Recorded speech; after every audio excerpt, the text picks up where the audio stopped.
Alrighty guys, look, this here is the Oklahoma Joe Tahoma 900, and I am going to give you my views top to bottom, as I have used this pit, I do believe 3 times on camera and 2 times off camera. That is good enough for me to give you my opinion. Is this a gravity fed hit, or is this a gravity fed miss? So look, because of patent reasons, Oklahoma Joe is calling this an auto feed. I've got no patents on me, so it is going to be gravity fed from here in on out. And I will take you from bottom to top. We will go over everything that I like, all the pros, and everything that I dislike, all the cons. Guys, in full disclosure, Oklahoma Joe did send this pit out to the channel. That said, I have always played it straight with you guys, and this is going to be no different as I put this review together. And trust me, I've got plenty of notes here. Keep in mind, what is good for me, what is a pro for me, may be a con for you, and vice versa. So all I can do is give you my honest opinion on how I feel about this pit. And also, one of the things that I struggled with, I wanted to stay away from a direct comparison to the Masterbuilt 1050. That said, I do believe it is going to be pretty hard to do. So without further ado, let's start the review.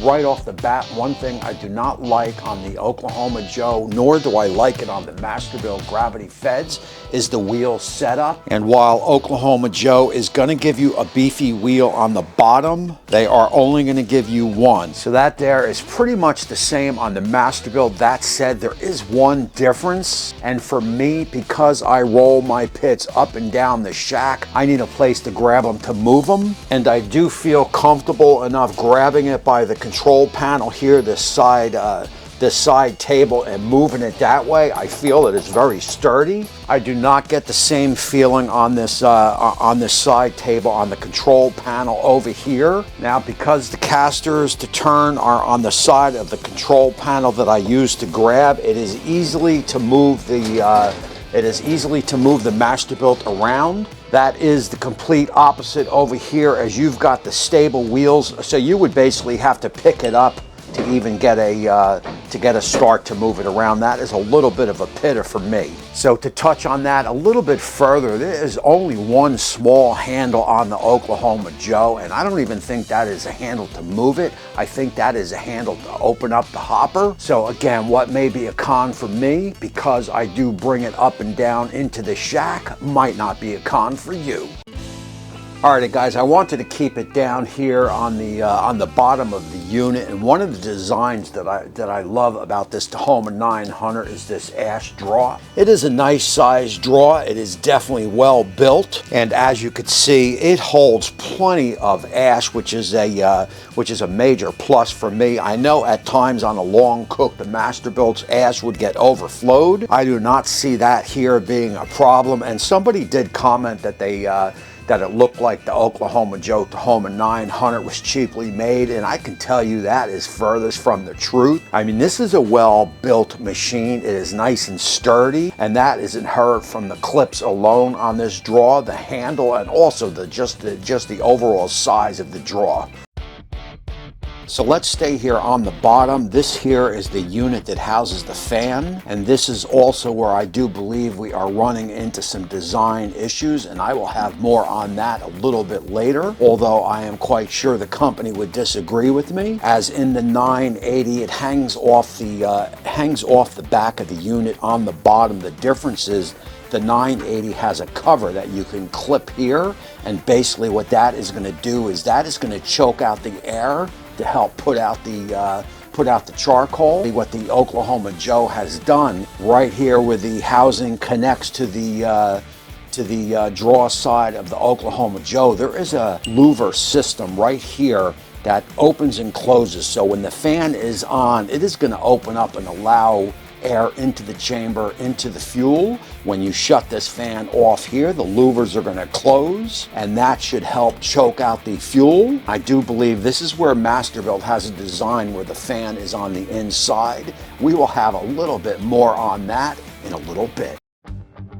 So let's bring it straight up from the fan right into the hopper. So I definitely like the way this hopper is designed, and it is a lot lower than the Masterbuilt. So when you have to add fuel mid-cook, It is a lot easier to do. You've got some nice clips here. Opening up the hopper, you've got a 16-pound hopper. That is the same as the 1050, and that should easily give you 10, 12, 13 hours of cook time before you got to add more fuel. That said, I did run across one problem, and as we see, the Masterbuilt's hopper goes straight up and down, allowing gravity to do its thing. That is just not the case with the Tahoma 900. So I noticed my temperature dropping mid-cook and wanted to check to make sure I had enough fuel in the hopper. I carefully opened up the hopper to peek inside and noticed that my charcoal was grouped up here at this opening, which was stopping the fuel from falling in to ignite, which was causing my temperature to drop. So that must be a design error right here. There is a very narrow opening on the bottom here, which caused that clog up. So that would be something on any future gravity feds that Oklahoma releases that they would take a look at and fix.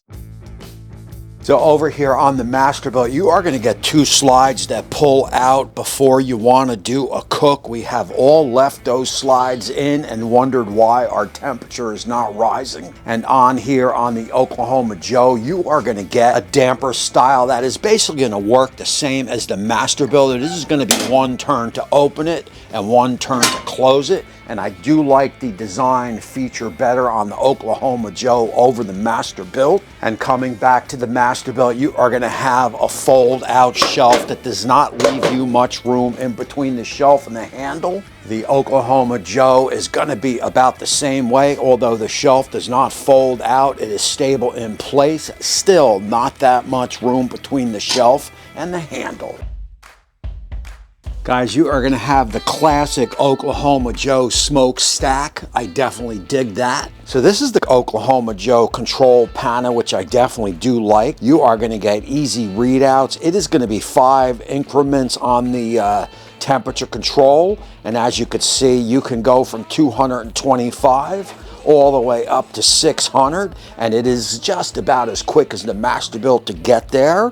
And also you are going to get 4 probes. I do believe they only give you 2, and a nice, easy to use, easy to read timer. Guys, that is basically going to cover the outside of the Oklahoma Joe Tahoma 900. At this point, what I want to do is let's pop the top and let's take a look at the guts and see what makes this thing tick. Here's where Oklahoma Joe did do some homework. Unfortunately for me, it is going to be a mixed bag. And the first thing we take a look at is going to be the grate system of this pit. It is going to be 875 square inches. The problem for me is that these shelves are stable. You are going to get one adjustment up, which is only going to give you about another ½ inch of space, but they do not slide in and out. You are sitting very low to this bottom grate right here. And as you can see, if we do adjust it up, it does raise it a little bit more, but it is still pretty low to the bottom grates. You've got cast iron on the bottom, porcelain up top. That said, Oklahoma Joe definitely nailed how it distributes the heat amongst the chamber. I did the biscuit test. If you have not seen that video, I'm going to flash a picture up on the screen. I will also have that video down below in the description. This pit distributes the heat more evenly than I have seen any other pit do. I mean, it absolutely crushes the Masterbuilt in that department. The heat from up top here was as even again that I've ever seen on a pit. So as far as even cooking goes, kudos to Oklahoma Joe. You 100% nailed it. Now let's pull this out and take a look. Basically, your heat is going to distribute here. You've got some slats on the side that is going to bring some heat up. Again, this is a well-designed system and about the best biscuit test that I've ever done. You've also got some grease chambers on the side. That works very well. We look inside. Here's where your damper is, and this is where it starts to fall apart for me. Opened up is going to release that heat up into the chamber. That top piece that I just pulled out is going to evenly distribute it in the chamber. Shutting this down is going to choke out the fire. The only problem is, as things sit right now, I can guarantee you, if you've got 3/4 of a hopper full when you are done with the cook and you shut the pit down, when you come out the next day, all that fuel will be gone. Masterbuilt seemed to have had that figured out. Now, I did reach out to the company and they explained to me, and I quote, "The damper on the Tahoma is intended to regulate the draft and slow the rate of combustion. Although the airflow is restricted, the charcoal in the firebox may continue to smolder for an extended period. We recommend that you use only the amount of charcoal fuel that is necessary for the cook temperature and the duration that you need." Now, I will have the full statement from the company down in the description if you want to give that a read. Now, the fuel loss for me is not that big of a deal. It may be more of a bigger deal to you. I did want to get that in there. I have read a few of the reviews online and it is mentioned. Some people it bothers, others it doesn't. That said, I do believe Oklahoma has taken a few steps forward with this gravity fed while taking a few steps back, so that is a tad disappointing. That said, I can 100% recommend this unit. I mean, it is going to produce some damn good food, that is for sure. It will match the Masterbuilt food for food, protein for protein on flavor, as you can mix chunks in the hopper as well down in the ash with the Oklahoma Joe, the same as you could with the Masterbuilt. So that is going to close out this show. I'm just being as honest as possible. I love the gravity feds. I love everything about them. I love the Masterbuilt. I like the Char Griller 980, and I definitely love this Oklahoma Joe right here. If I had to list them, I would go 1050. Oklahoma Joe and 800 would be about even. 560, and then I would put the 980 from Char Griller below the 560. That's how I would rank them. Now, you're going to want to stay tuned because Masterbuilt is going to release a new gravity fed in April, and I will certainly have it here on the channel so we can take a look at the Oklahoma Joe along with the new Masterbuilt and see what advancement in technology they can bring forward, or if Masterbuilt has also taken a step back or two. That is going to close out this show. Again, my name is Tommy. Any questions, leave them down in the description. And until next time, we will see you soon.